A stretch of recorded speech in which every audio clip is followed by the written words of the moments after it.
Okay, so how are you doing? Fine, thank you. Thank you, David. It's an honor. It's a great honor.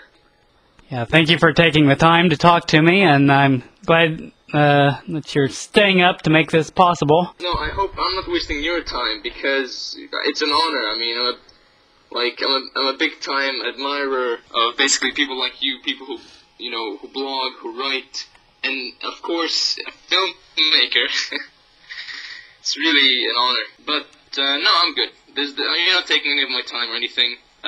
It's the weekend anyway. Okay, so your full name is Yusuf Tenkan Barudi, is that correct? Yep.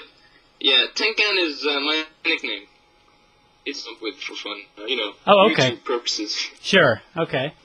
Yeah, I noticed that your YouTube account uses that name. I wasn't sure if that was a nickname or just your actual middle name or not. Yeah, I'm betting my name is kind of odd because it's not really common in the U.S. Yusuf Barudi. It's very common here, that's for sure. Okay, and you are Tenkan isn't my real name.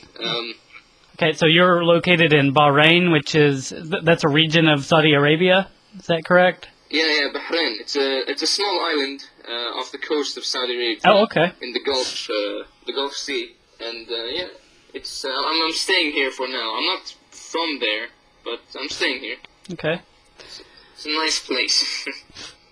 I know several people from Saudi Arabia, and they always show me pictures of their, the places where they shop and vacation, and just looks gorgeous. It's a beautiful place. So yeah. Love to visit there. Yeah, that's right.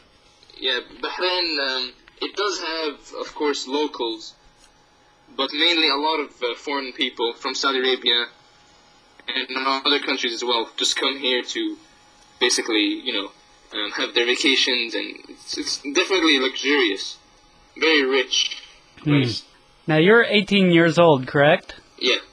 And have you had any formal training with film editing? Or any not at all, actually. No formal training. Okay. How long have you been a Star Wars fan, and what was your first introduction to the franchise? Wow, that's actually since childhood. I think when I was like 6 years old, I watched A New Hope. I remember, but actually, what led me to watching it, we first. Me and my brothers, we were playing a video game, Star Wars Dark Forces 2. It was just a video game we were playing, and we were just so, of course, we were distracted by all the lightsabers and the blasters and stormtroopers, but it didn't make any sense to us, because, we didn't really understand English back then. We just found it so cool. And then our friend, he gave us the 3 movies, New Hope, Empire Strikes Back, and Return of the Jedi, and we watched it, and we were basically introduced from then to, the amazing world of Star Wars. Now, was this right before the prequels? It was before The Phantom Menace that we were fully, we knew about Star Wars because we were in Saudi Arabia. We knew about Star Wars, and then we traveled to the UK. And just when we traveled then, it was 2000, and we found out that there's a new movie coming out, The Phantom Menace, and they were showing it, so we watched that, and that got us into the next stage of Star Wars fandom. But we watched, when we were kids, we watched the trilogy, the old trilogy. Fantastic. It's kind of difficult to imagine knowing the original trilogy and not having that amount, that weight, having all the anticipation for that film. It's kind of interesting to hear that you and your brothers were there in the UK, and then suddenly you found out there was a new film in release. Yeah, of course, because we were kids, we weren't really up to date that, of course, George Lucas was making, a continuation or anything. We just watched the movies and we really liked it. We didn't really understand why they were called 4, 5, and 6, and yeah, we weren't really anticipating it. We had no idea there was a new movie coming out, so we were just in it for like the flashy, effects and everything at first. But as I started to grow up, I started to understand that there's a really big meaning to it. It's a really big tale of a universe that's just, massive. Definitely. So when did you start video editing? Well, actually, let me try and recall. I think when I was like 12, my brothers and I'm not sure. I think after Attack the Clones, we started making our own films.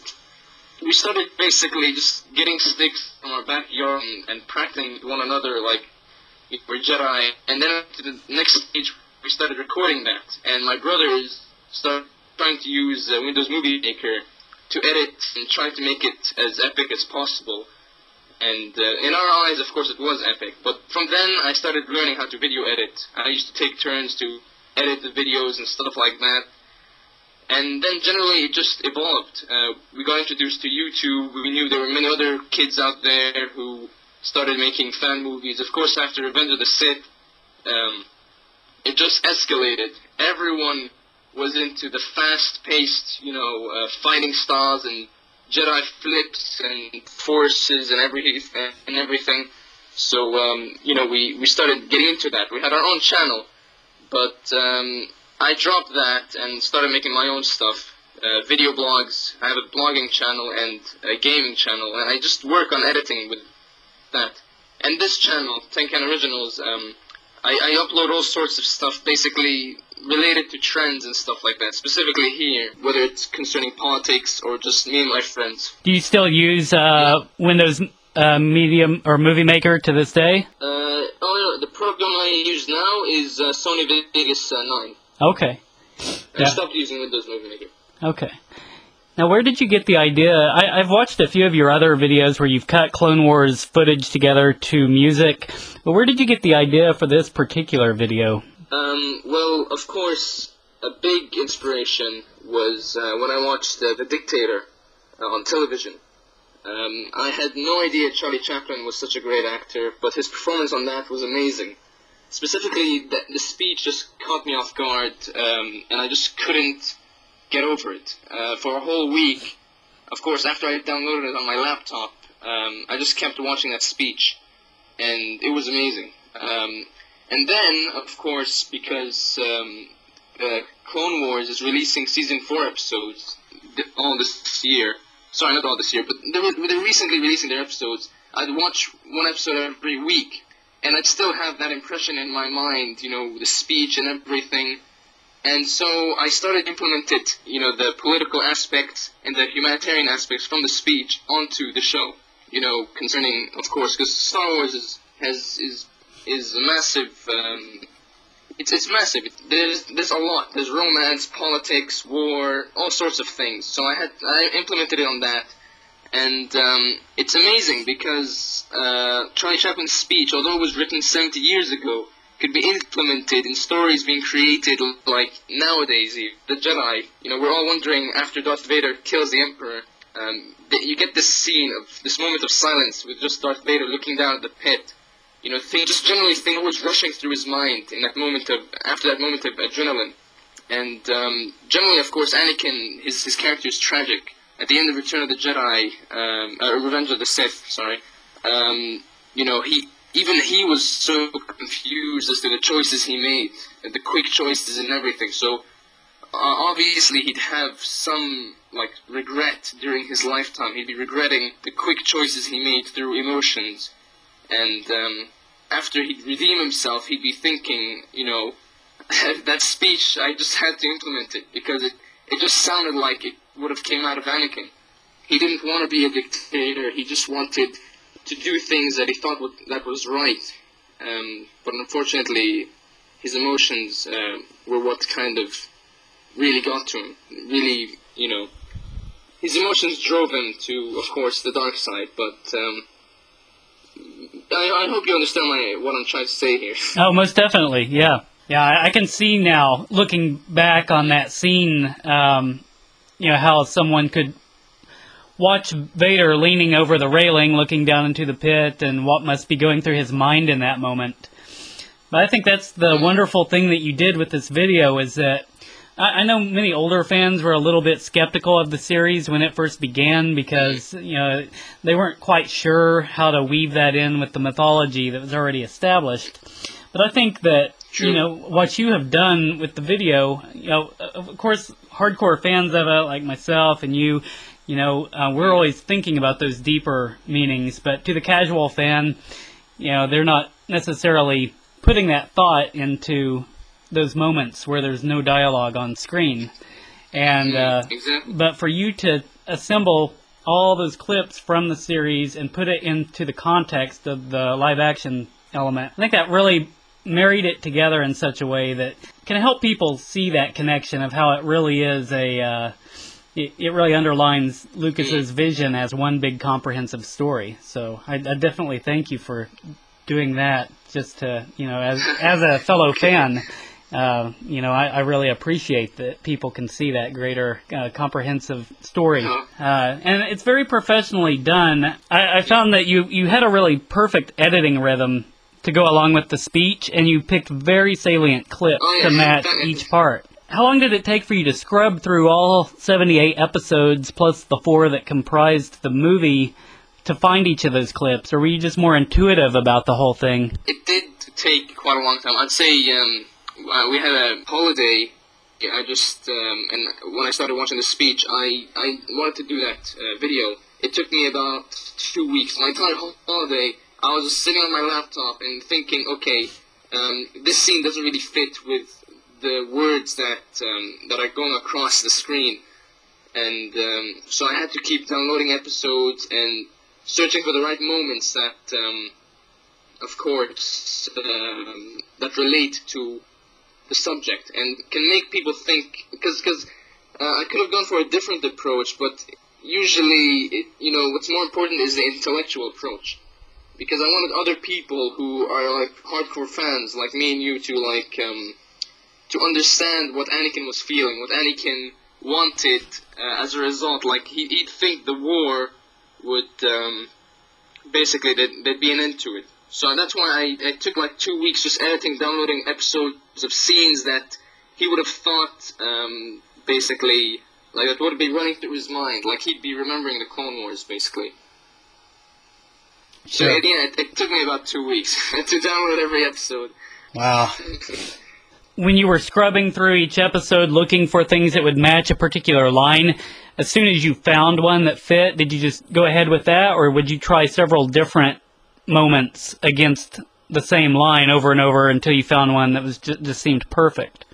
Yeah, well, of course, during those 2 weeks, there were 2 episodes of Clone Wars being released, which was the Umbara episodes, and had to use General Crown in it, because specifically when in the speech it says, don't hate, only the unloved hate, the unloved and the unnatural. I just had to put in Crow, and characters who basically you kind of don't really notice in the show because in the episode they'd be done and over with, but they're actually really powerful characters. And the lines, of course, yeah, I'd be going through all sorts of scenes, but I specifically wanted it so that the audience can remember, oh yeah, that's Krell. He was a nasty person, or oh, it's Aura Singh.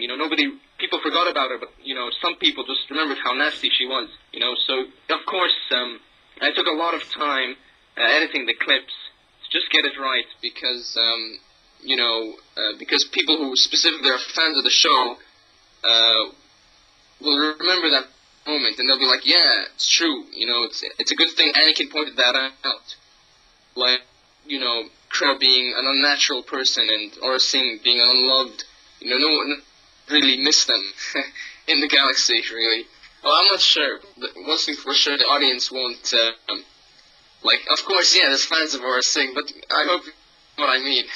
Oh, yeah. The gay personalities, they're bad people. Sure, and that's one thing I appreciated is how you covered the entire scope of the series thus far, even up to that point of including such recent episodes. And like you said, for people who forgot about Aura Singh maybe, you kind of had that call back to her, and it really gave the series a real breadth and scope that, collectively in our mind we remember, but, it's so nice to see all that tied up within this one video. Thanks. Did you have any particular difficulties in putting the whole thing together? Generally, time was a difficulty. It definitely takes a lot of time and patience, because once you're editing a video, you really gotta calm down. Like, follow the Jedi path by not being driven by your emotions and try to consider what you're making, not through emotions. Because yes, the music can be awesome, like the Inception soundtrack, which is amazing. I'd be listening to it, I'd be listening to the speech, and I'm like, I keep thinking, okay, I gotta get this up, and, it's just so awesome. But, of course, I get my brothers to watch it, and they'd be like, you kind of missed a spot here, and, they'd say, oh, it was okay, it was cool. And I'd kind of get annoyed, I'd be like, what do you mean it was okay? It was awesome. And then I'd look at it, and I'd think, it definitely needs work. And I'm glad, like, generally, it goes out to all editors and people who just, or even writers and musicians as well. You kind of need to not work through emotion, but through emotion, of course, that's what inspires you, but you need to think about the audience who are going to watch it in the future, if you want proper feedback. Sure. There were a lot of difficulties. Emotion is a difficulty. Yeah, okay, got you. Now, one question I had is the mind's eye effect, the background for most of the video, when we're inside Anakin's mind, and it's the effect that people are used to seeing in the live-action films whenever someone is, either having a force vision or we're seeing someone's memory. How did you create that in a program like After Effects? No, not at all, actually. When I'm using Sony Vegas, you can really utilize it. Although people underestimate these simple video editors, that you can download on trial and stuff like that. I actually recorded it from a Clone Wars episode. From the Asajj Ventress, the Night Sisters episode. I think you can remember she'd be having visions of her past. And that one short second where it zooms in, I'd be recording that moment and I'd put it into the editing. So it's not an effect or anything. It's actually just a recorded thing from a Clone Wars episode that I'd implement and I thought would be very effective. So you just took that 1 second where there actually wasn't video on the screen and then just kept looping it as a background? Yeah. Wow. Yeah. I just put it on slow motion and then just put it on a loop, and psychologically you don't notice. But of course, because it's in the foreground, the background, you wouldn't really notice. But I think you can spot a little bit of Asajj if it was clearer. Just a bit of Asajj's face from the episode. Yeah, I was just gonna say I was trying to replicate that effect myself one time, and I spent quite a while looking for a filter and trying to find out if someone had come up with a tutorial on how to do that, and I never had any luck. But you just took such a simple solution to that. That's pretty amazing. Thanks. Well, yeah, like I said, it's all to do with pace. Like, I've always had a problem when I'd be like, I'm really enjoying this video. Once I'm done, I'm not going to look back. But usually when you review it, you kind of notice, because I wouldn't have included that effect at all.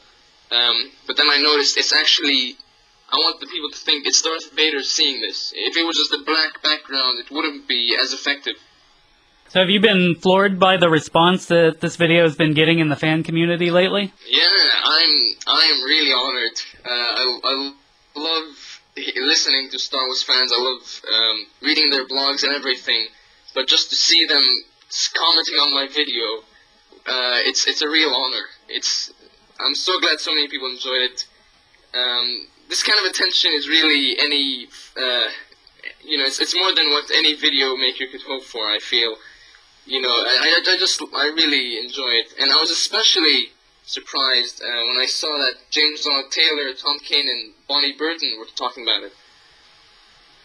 A compliment from so really their comments was amazing. It means a lot. So does this encourage you to do more videos along these lines, or just maybe inspire you to more purposefully go into an editing career or a filmmaking career of some sort? Well, since I was a kid, of course, every kid who held a camera, always wanted to make kind of like their own fan movies and their own movies in the future and stuff like that. And I got that impression generally when I was, going through video editing and stuff like that. I started to realize learn things about lighting and directing and stuff like that. So even till now, I still have the intention that I'd like to have a career in filmmaking, in editing, and anything related to media, really, because this response specifically motivates me more. Great. What are some other things that you follow as a fan? I know you mentioned earlier when we were setting up the interview that you were going to be watching The Last Airbender. Oh yeah. What are some other things that you're really into? Of course, I can't wait for the new Legends of Korra. It's going to be so awesome. A lot of Star Wars. I watch a lot of movies related to fantasy and stuff like that. Of course, Lord of the Rings is like my second favorite universe that I love to explore after Star Wars. Third would be Pirates of the Caribbean. It's just so awesome. Generally all of that stuff. But concerning shows, actually, I'm quite embarrassed to mention the next one. I think you might know. It's trending, that's for sure. Oh yes, if your avatar is any indication, I know.